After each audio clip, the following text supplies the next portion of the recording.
नमस्कार दोस्तों, स्वागत है आपका हमारे चैनल में। आज हम लेकर के आए हैं संविधान की अनुसूचियाँ।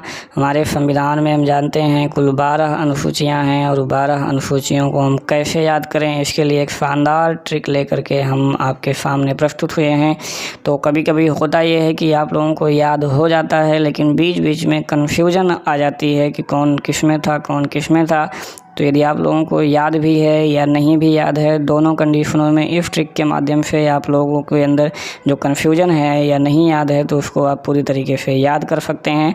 तो दोस्तों आइए अनुसूची से संबंधित जो ट्रिक है उस पर हम लोग चर्चा करते हैं।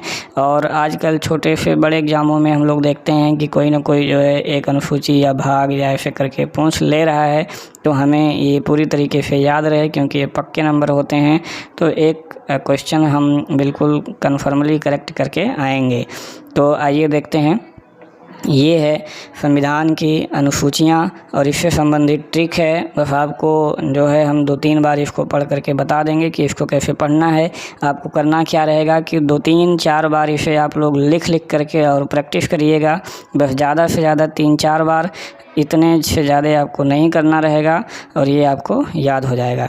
तो आइए देखते हैं ट्रिक क्या है। रावे सरा अज विभा सुदपन्न, ऐसे आपको इसको रीड करना है। कैसे? रावे सरा अज विभा सुदपन्न।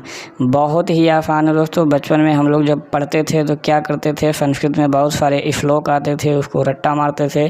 तो ये हमें लगता है कि एक श्लोक का 1/4 थी ये।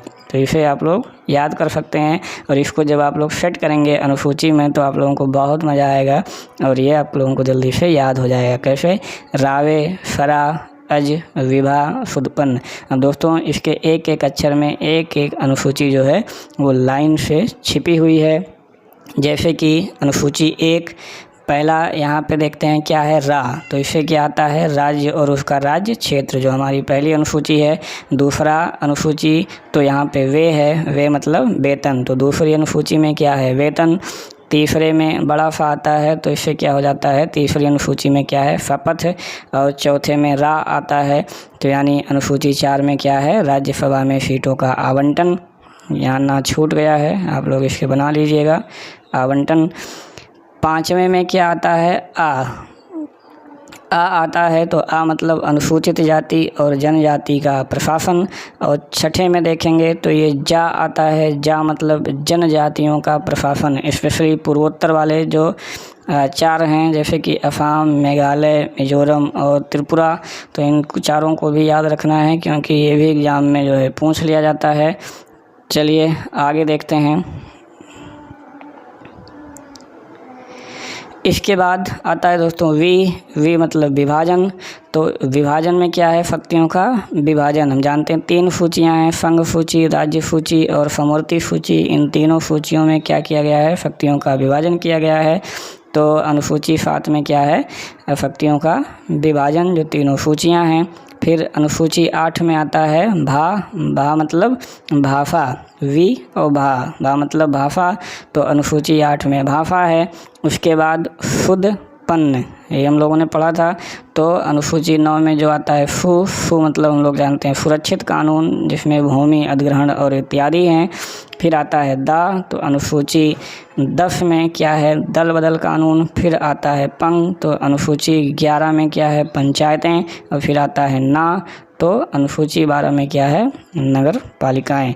तो दोस्तों इस प्रकार से हम लोग इसको 3 से 4 बार यदि आप लोग इसको लिख करके याद कर लेते हैं तो ये बहुत ही आसानी से आपको याद हो जाएगा। ठीक है, तो इसको आप लोग 2 से 3 से 4 बार इसको लिख करके ऐसे प्रैक्टिस करिए और निश्चित रूप से आपको याद हो जाएगा। रावे सरा अज विभा सुदपन्न, और इसके एक एक अक्षर में एक एक अनुसूचियाँ छुपी हुई हैं।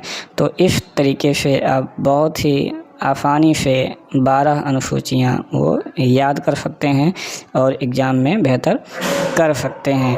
चलिए दोस्तों, अगली बार हम कोई एक और नई ट्रिक लेकर के हाजिर होंगे। तब तक के लिए हमारे साथ बने रहिए। वीडियो देखने के लिए बहुत बहुत धन्यवाद।